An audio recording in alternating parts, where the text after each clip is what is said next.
Hello, everyone. Welcome to the second episode of the Film for Fans podcast, your home for movie news, reviews, and movie fan views.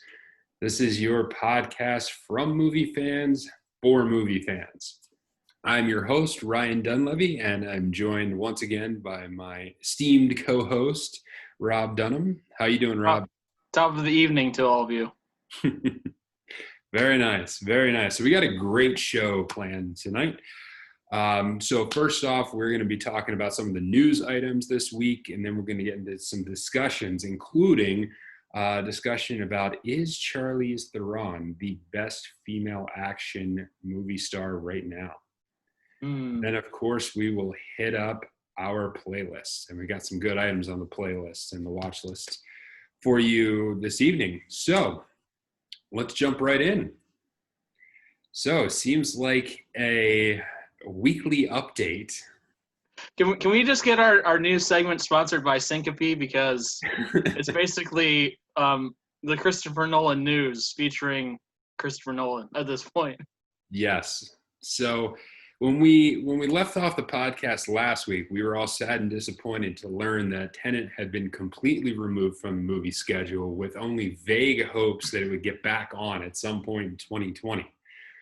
Lo and behold, one week later, it's back on the schedule. So, for now. Yeah, for now.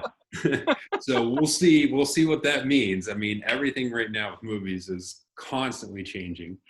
But yes, Tenet, the Christopher Nolan blockbuster release, is now back on the schedule. It is first slated to hit theaters internationally on August 26th, and then is scheduled for Labor Day weekend, September 3rd release in the US. I don't know what you thought about this, but for me, the fact that it went back on the schedule as fast as it did, and that it was as close as it did, I took that as a good sign. I mean, it's hard for me to be overly optimistic about anything these days when it comes to anything.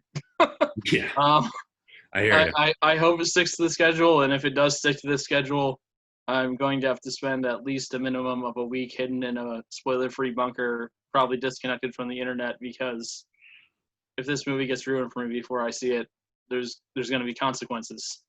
Yeah, I saw it was going to release in Canada on August 27th. And so part of my mind is like, Canada's not that far away. Look at me, I'm Canadian now. I'm pretty sure like Canada's like not letting anyone from the US in. So yeah, that would be a problem. I think we just need to walk up and say, I'm here to see that Nolan film, eh? And then they let us in. Yes. Score. Mm-hmm. By the way, today is Christopher Nolan's birthday, so congrats. Yay! To my favorite director. Happy birthday.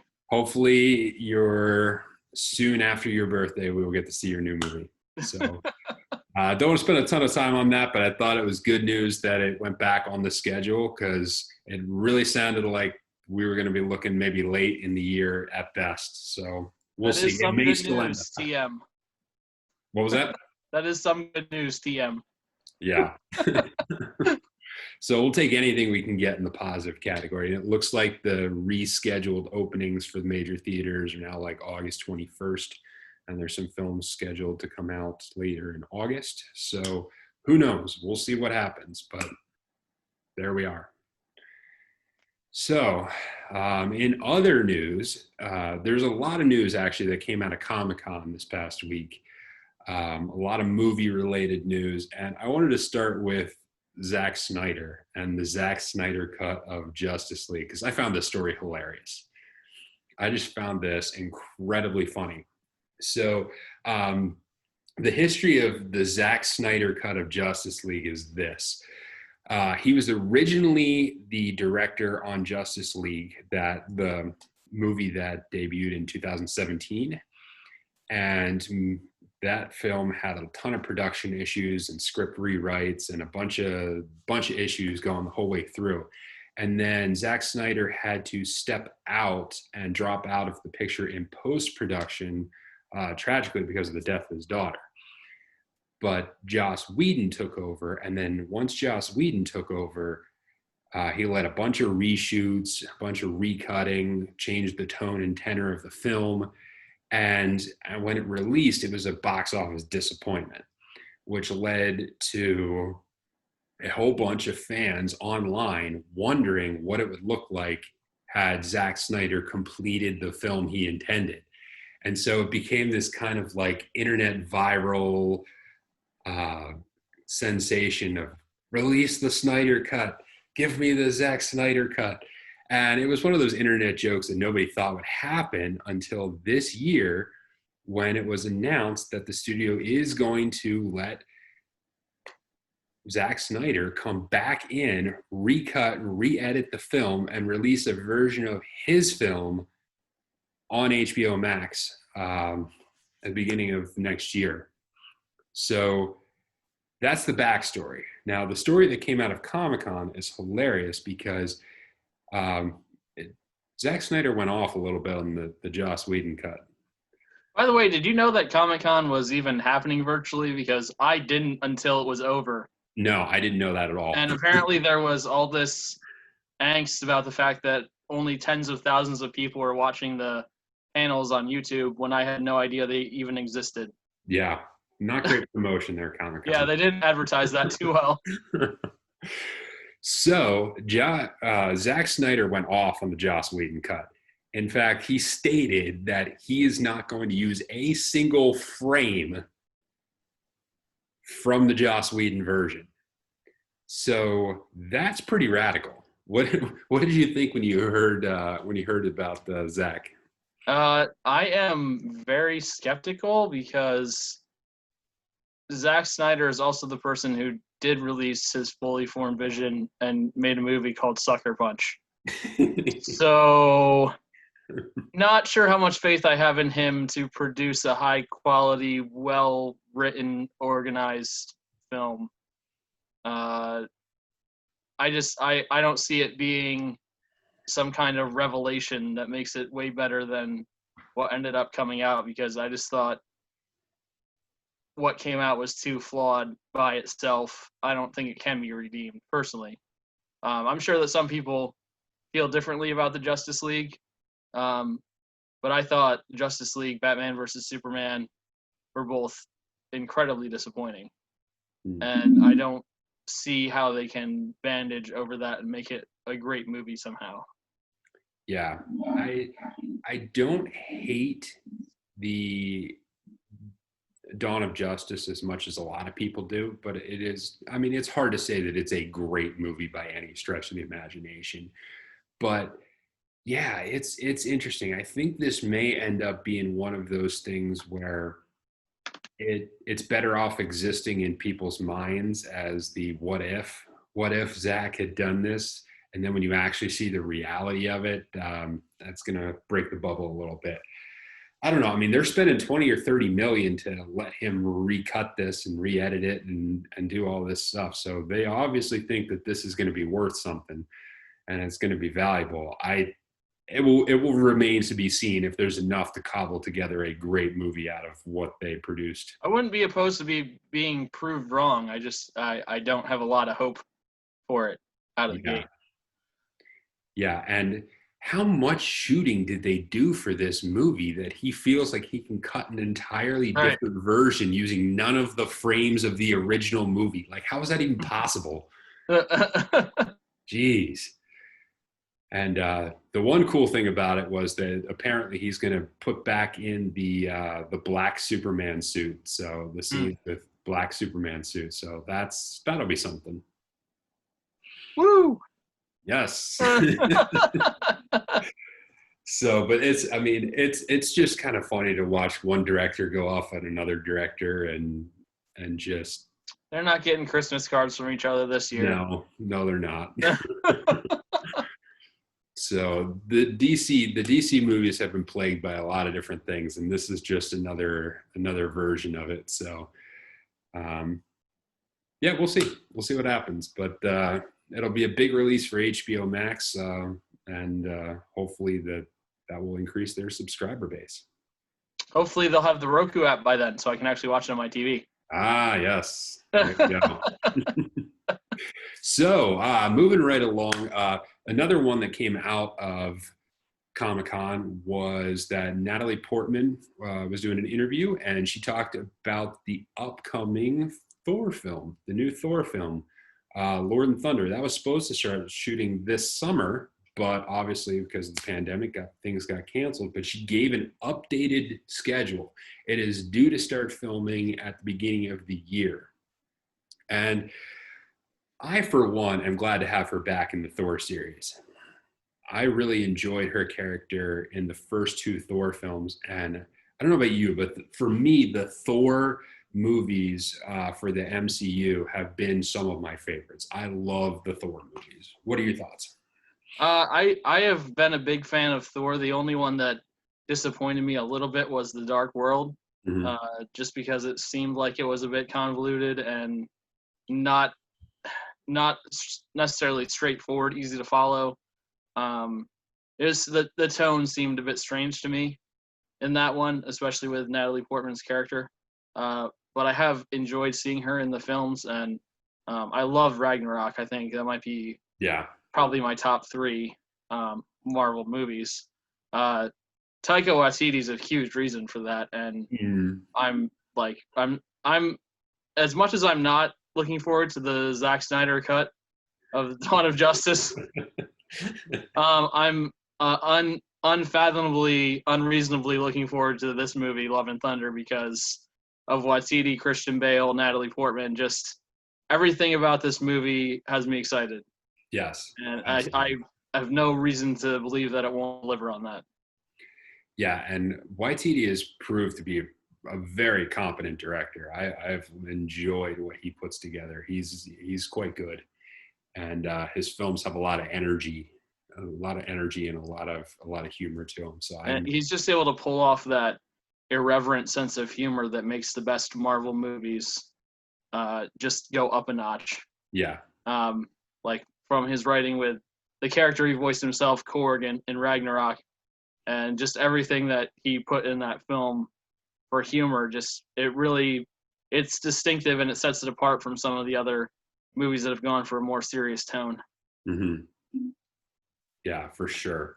So it will be good to have. It'll be interesting to see what Phase 4 of the Marvel movies are like.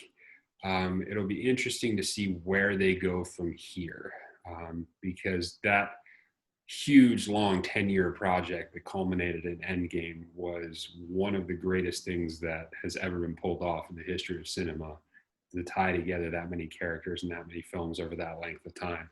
And so it almost felt like a good ending point. So it will be interesting to see what the Phase 4 movies are like.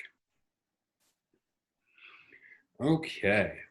Well, this leads us to our discussions. And I want to bring up something Watiti said as part of this release, or the kind of update on Thor, Love and Thunder. And he had an interesting quote, and I'll read the quote here. And he said, "I think this little break that we're taking is going to be good for all films, all scripts, and all art."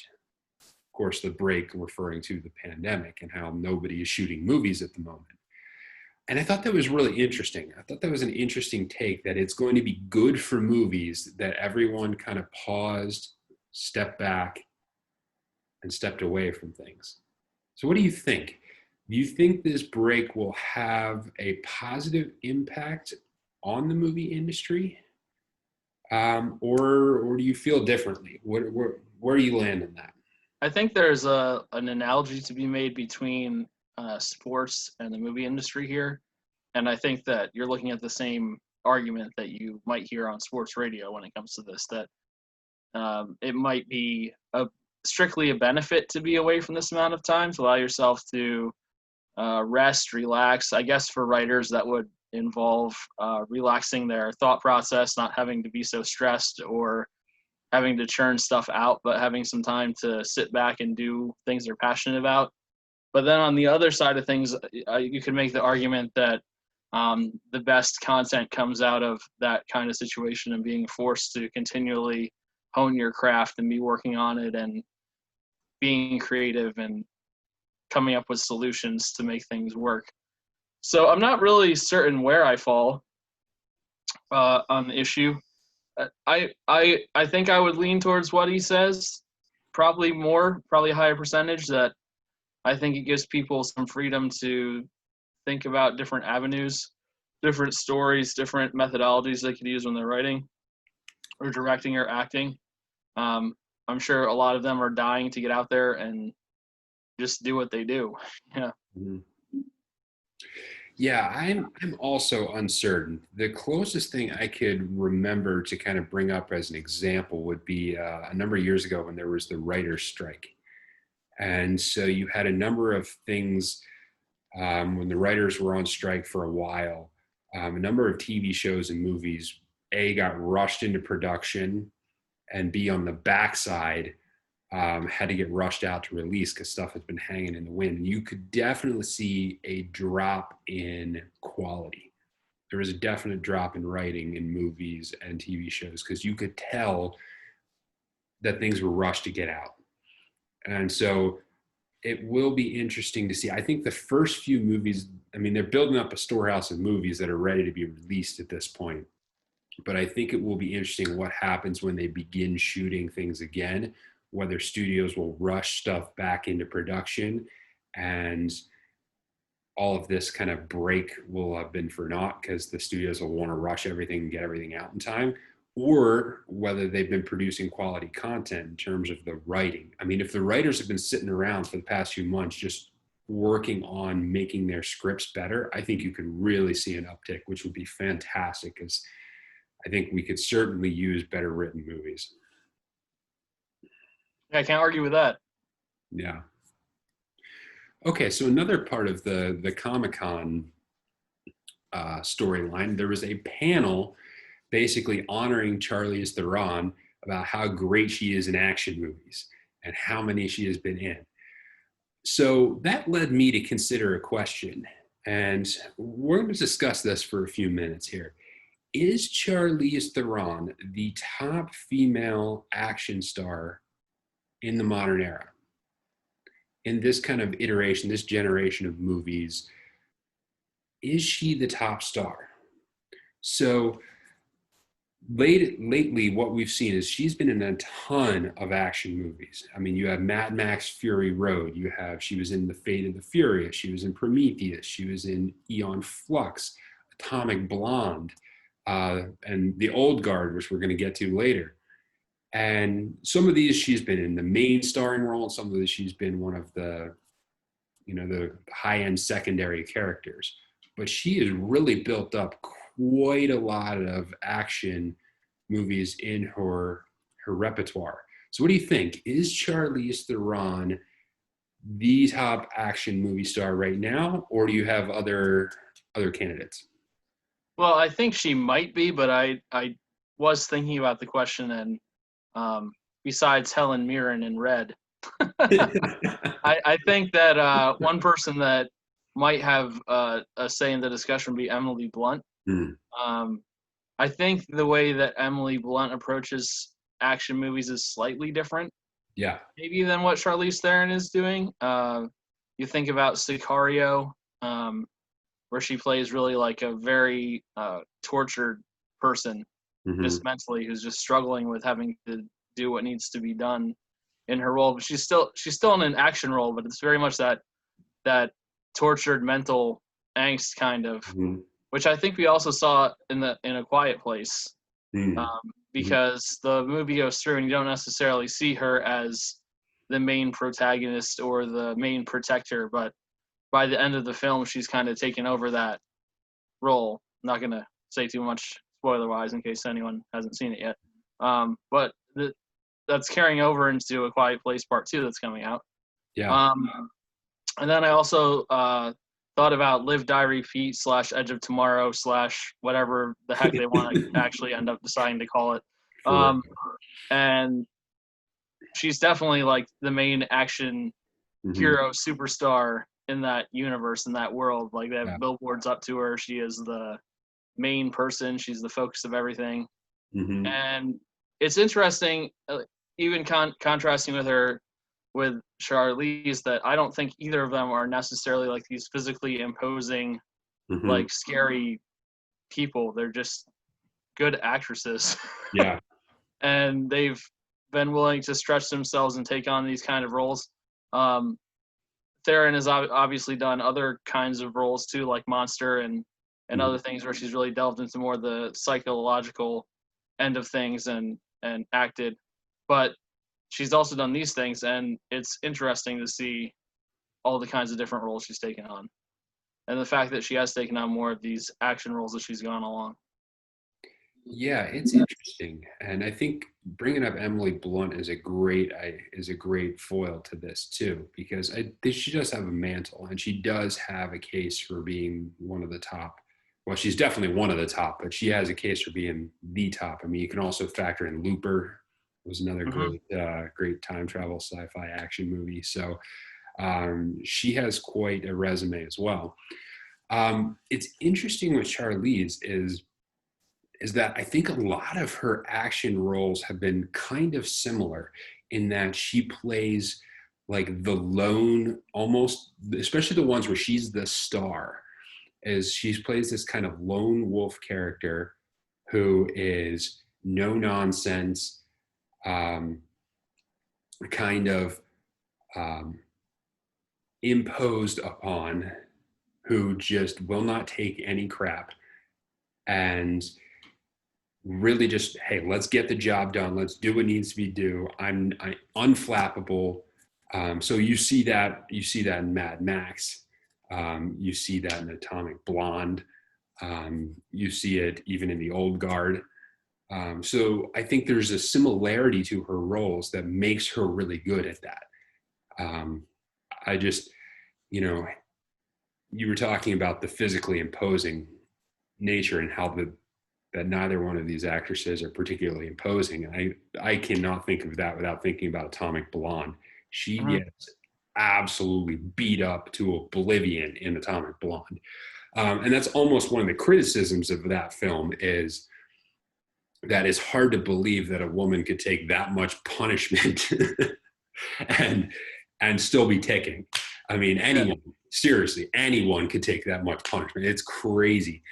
Um, but I really love that movie, and I do think when I compare the two, I would say personally, I think Emily Blunt might be a little bit of a better actress overall. I think her roles in some of the romantic movies and the comedies and stuff like that, I think the breadth of what she can produce might be a little bit better.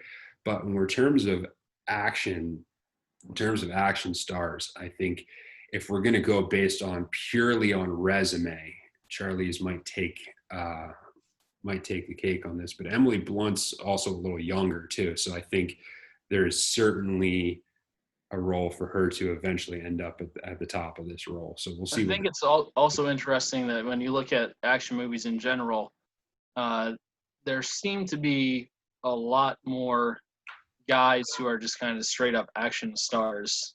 Mhm. It's not really a thing when it comes to actresses necessarily. Yeah, I think that's why like the recognition is being given to Charlize, because you look at other actresses like Gina Carano or Ronda Rousey, who has done a few things, and like they're just straight up action yeah. stars. Even Gina Rodriguez, I think, would fall into that Mhm. category potentially. That they're not necessarily like broad actresses, Yeah. and I think for whatever reason it is, there needs to be more of that depth when it comes to a woman being recognized in that kind of role. Whether that's fair or not, it's probably not fair. I mean, that there are guys out there who can just literally be in movies and not necessarily be good at acting at all, but they still make a ton of money for being in Mhm. movies with explosions, you know. Yeah. Yeah, and I think you have started to see an uptick in um, action movies starring women. Some of them are good, and some of them are not as good. But you are starting to see more of those type of roles, and it seems that Charlize has really taken advantage of those increased female action stars and has certainly done well with it.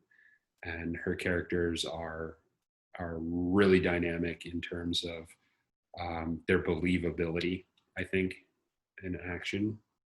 And yeah, so it will be interesting to see see what happens going forward. So I would say that probably at this moment, Charlize is probably at the top of the game, with Emily Blunt right behind her, and that's just in terms of action. All right. So, are you ready for your watch list? Let's do it. Let's do it. All right. So, why don't you go? What were you watching last week, and what did you think of it? So I watched The Old Guard, and we had talked about both Yes.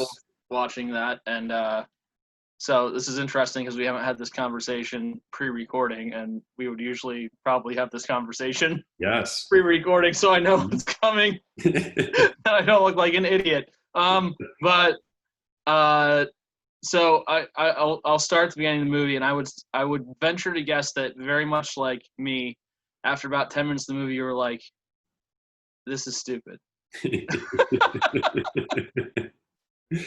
Like, how does this make any sense? Like, this elite team led by this badass woman who for some reason has an axe, and they don't ever cover their faces, and they have no backup. Like, this doesn't make any sense.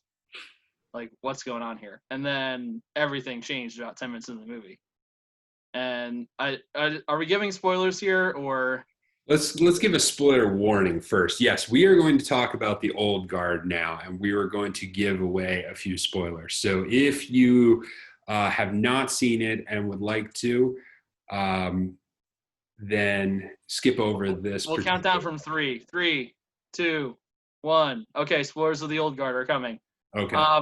Then about 10 minutes into the movie, they are completely obliterated in this room, and you're like, well, that's not the end of the movie, obviously, so something's going to happen here. And I wasn't quite sure what was happening. I was kind of throwing a couple theories around in my head, like, is there a duplicate version of these people? Are they going to come back to life? Like, what's exactly going on? And it turns out that the hit squad led by Charlize Theron, they don't have to cover their faces, and they can carry these medieval weapons because they're immortal. And they regenerate and can come back to life. And that kind of just, like, that changed the whole movie instantly for me from, this is awful and terrible and I don't understand what's happening, to, oh, this is interesting and a little different. And by no means did I think it was, like, a super movie. Like, it's not like a 5-star movie. Probably not even a 4-star movie, but it's in that 3 to 3.5 star range, in my opinion. I think it's very solid. And it's very interesting seeing Netflix start to navigate that space. I don't know if you felt this, but I felt kind of like the space between how a TV show would look and feel and the space between how a movie looks and feels. I feel like Netflix is starting to navigate through that space. And so it's not quite one and it's not quite the other. It kind of feels like it's caught in both worlds in certain ways. But I thought overall the acting was pretty top notch. I think some of the visuals could have been improved, and I think that's part of what I was talking about with being between a television show feel and a movie feel.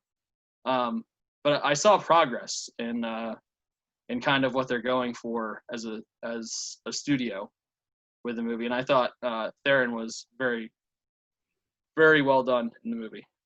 Mm-hmm. Yeah, I think Theron picks up, like as I was talking about earlier, right in the line of some of her other characters, the kind of stoic, strong, powerful, kind of jaded type of character. I was mixed on it.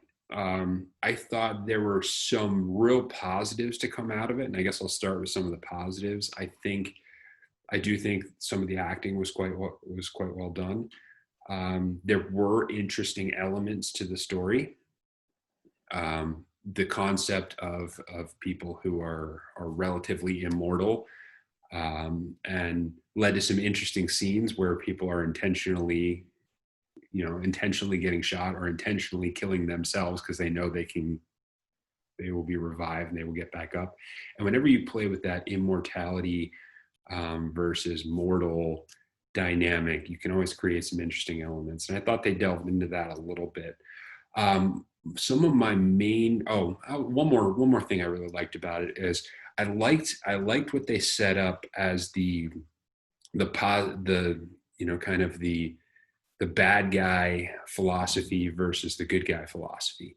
And I think it was encapsulated kind of almost halfway through the movie exactly, when Merrick, the kind of villain, as it were, of the movie, captures two of the immortals and wants to basically torture them to figure out the secrets. And he says something to the effect of, "You have secrets in your DNA, and it is moral for us to take them from you to benefit all of humankind." And so really playing with that idea of collective good versus individual rights. And I enjoyed that interplay. On the downside, I really thought almost any and all plot was sandwiched into the last 20 minutes of the movie. Because for the most part, these immortals just kind of are out there for the majority of the movie. You don't really know that much about them. There's no moment where you're like, okay, I should care about these people. I should care about what they're doing. And because they weren't doing anything. The whole plot is basically, we exist as immortals. Oh, there's some people who now have decided they want to capture us. I guess we'll try to avoid capture and rescue each other. So in terms of like an overarching plot, there wasn't a whole lot there. There just wasn't. I mean, they basically waited until something happened, halfway through the movie before you got any sort of sense as to where the movie was headed or why. So I really thought the first half of the movie left a lot to be desired. When they got around to having some of the plot points and the philosophical discussions and some of those type of things, I thought it was positive. But really, it spent the first whole half of the movie just kind of wandering around. I kind of felt like as far as the downside goes, the introducing the characters as immortal and then saying, "Oh, but they can die," was like, that was kind of a cop out to me. Like I look at it as an emotional crutch when it comes to the movie writing, because I think that if you introduce the characters as immortal and that's it, they're immortal, like you've got to come up with some kind of way for there to be something at stake. Yeah. And I felt like the introduction of, "Oh, but we don't know how long you'll be immortal for and you might die at any moment," was kind of just like them introducing the stakes somehow. Yeah. And it seemed kind of like a cheat to me. Yeah, and it really seems like the film was set up to be part of a series, because it definitely ends expecting a second movie to happen. Yeah. There's no doubt about it. There's pieces of the whole plot and backstory that never get resolved in any way, shape, or form, because I think they're leading to that somewhere in the future. So it's pretty clear that this is designed to be a multi-film series. And based on the reaction to this one to this point, I think it would be unsurprising if there was another one. Yeah. In the near future. Yeah. So I would say it was okay. It wasn't bad by any stretch, but it definitely leaves something in terms of the plot element on that, I would say. So, all right, what else did you watch? I also watched a movie called Game Night, which I had not seen yes. before. And I think it's very rare that you find good adult comedy that is actually adults being adults and not adults acting like children. Yes. Which I think is a lot of adult comedy, and there's not necessarily anything wrong with that. It can be super funny, but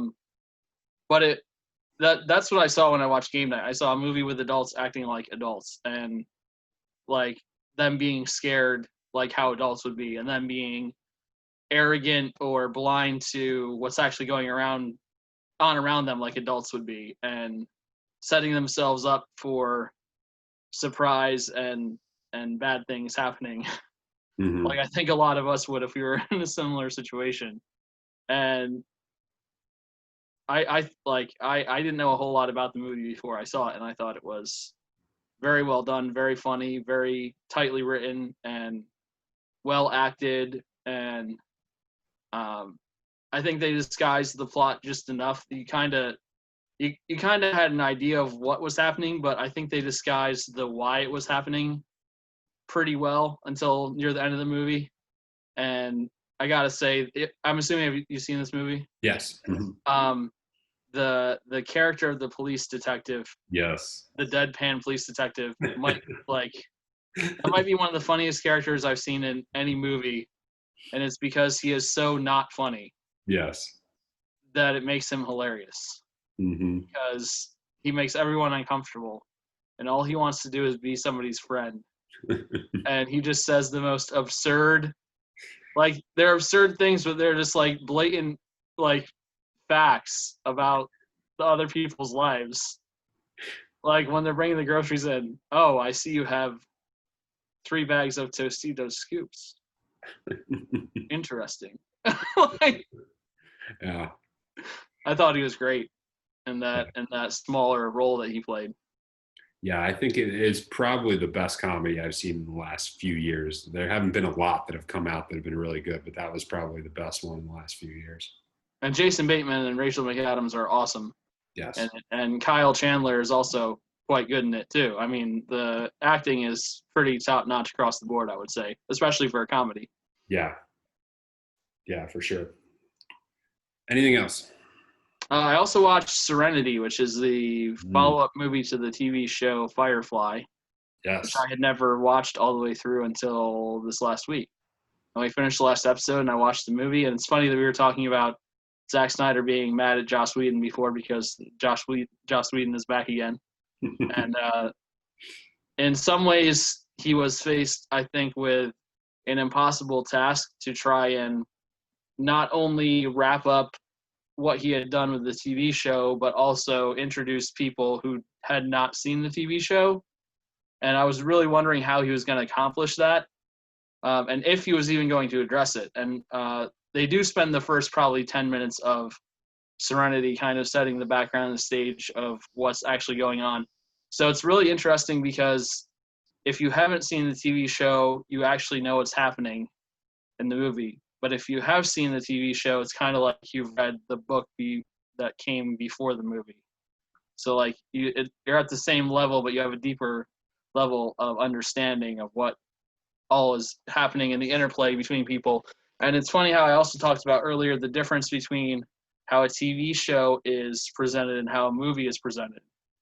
And to me, it was almost, it was a little jarring to see the subtle differences between how it was shot as a TV show and how the movie was shot, because there are differences. Yeah. Like you're on the same ship, but it feels different. Mm-hmm. And so I think it took me a little while to adjust to like the bigness of what was happening in the movie. But I thought the characters were written the same way as they were in the TV show. They stayed true to themselves, and it's very, very rare that a movie can surprise me or make me upset. And when Wash got impaled by the Reavers thing, it's one of the few times I can remember in a long time where I said no audibly out loud at a character dying, because I didn't see it coming and I didn't want it to happen. Yeah. That doesn't happen very often. And I think that was probably built on my investment with the TV show, of knowing more about who that character was and his relationships with people on the ship and why he was so important. So I think that he did a pretty good job of trying to wrap things up. Obviously, you would want a longer amount of time, ideally. What do you think about what he was able to accomplish with the movie? I think I was very pleased with the movie. I thought it was quality. I thought it was well done, and I thought it gave you a nice wrapped up, succinct idea of, hey, here's what this was. You know, because it was a 1-season TV show that people loved but didn't get a second season. And so to be able to distill into a movie the essence of what this was about, I think it captured it really well. Also, I enjoyed the subject matter he chose for the movie to explain the origin of the bad guys in the TV show, because when you're watching a TV show, that's one of the biggest questions, I think. Like, where did these people come from? Why are they this bad? And I think that was maybe the biggest question that needed to be answered. And I think that him choosing that as the material for the movie was a wise decision. Yeah. Yeah. So this past week, I had a fun experience with a movie I watched. I got to watch Field of Dreams in an actual baseball stadium. So one of the interesting things about the pandemic is there's no minor league baseball. And so all these little independent league, minor league, whatever teams are trying to figure out, well, what do we do with a summer where we have no revenue? So the local baseball team here in Lancaster Barnstormers, has been doing movie nights every weekend. And so you get your lawn chair, you sit out on the lawn, you watch movies. And so when I saw the Field of Dreams was coming out, to actually watch Field of Dreams in a baseball stadium, surrounded by all the baseball ambiance, I was like, this must be watched. It's such a fantastic movie. I love Field of Dreams. It's such an epic in a small way, like the power of vision, the power of seeing something and making it come to life, how you take something and create a reality out of it, plus just the love of baseball and the love of sport. And it was fun, and it was a great experience. It was a great time. If you get a chance to do some of these interesting little different venues, we talked about drive-ins last week. This is another one of those categories. Take advantage of them. It creates some interesting memories. My mom just sent me an article about an inflatable movie screen that they're going to put on a river, and there are going to be boats that you can watch the movie. Oh, that's fantastic. And it's coming to Pennsylvania. That's fantastic. I love it. That'll be interesting. Field of Dreams is such a good movie, and it's a bittersweet movie for me because it reminds me of when I was a kid and baseball was the only sport I cared about, and just the love of the game. And I mean, through no fault of Field of Dreams, but a lot of what's been happening recently with baseball has turned me off to the game a lot, unfortunately. And I contrasted with the rise of my love for soccer. Like, baseball has slipped down, and it's no longer my favorite sport, and it's not in my top two, maybe not even my top three anymore. And so watching Field of Dreams reminds me of when I was a kid playing Little League Baseball, and it was the only thing that I cared about. Yeah. So that was great. That was a great experience. And another movie I watched this past week was also baseball related. Since the baseball season was kicking off, I watched Moneyball. And Moneyball is such a good movie. It's so well done. I mean, Aaron Sorkin is a fantastic scriptwriter. I mean, everything is tight and it makes sense, and it's just such a great movie. Brad Pitt and Jonah Hill are fantastic. That story of the 2002 A's team is just such a fantastic story. And especially now to see it this much later, where now all of baseball is where that team was in 2002. It's just a fantastic story. I've read the book previously as well, and it's just a classic. I come to it every baseball season. It's so weird for me to see people acting as Scott Hatteberg and David Justice, and yes. people who I've seen play baseball and know what they really look like. Yes. Uh-huh. Yeah, it's very weird. But yeah, overall, it's definitely a solid film. Mm-hmm. All right, so let's move on and we'll quickly cover what are you watching this week? Well, I subscribed to not HBO Max yet because I can't watch it on my Roku, but the HBO channel through Amazon Prime, which has like the HBO content on it. Yeah. So I'm gonna look through there and find a few movies to watch. I haven't settled on anything specific yet, but there's a lot on there that I could watch. So I'm hoping I think my goal this week is to find 2 or 3 movies that would be considered classic movies that I haven't seen yet. And there are a lot of candidates there, so we'll see what happens. Yeah, I'm I managed to once again not watch Uncut Gems. Yeah. So we're gonna But see. it's funny. It's funny that you say that because my brother also said he was going to watch that, and he sent me a message 5 minutes into the movie saying, "I feel like I'm having a panic attack," and I said, "It gets so much worse." So we'll see if I get around to it this week. I recorded the off YouTube TV. I recorded the Mad Max Fury Road Black and Chrome edition. So I'm interested to see if the black and chrome edition, that black and white, how much that changes the film, because color was a big piece Mhm. of Mad Max Fury Road. So I'm going to try that out and see what that looks like. And I own both versions of that movie, so I'll definitely have some thoughts when you watch that one. we talk about that next week.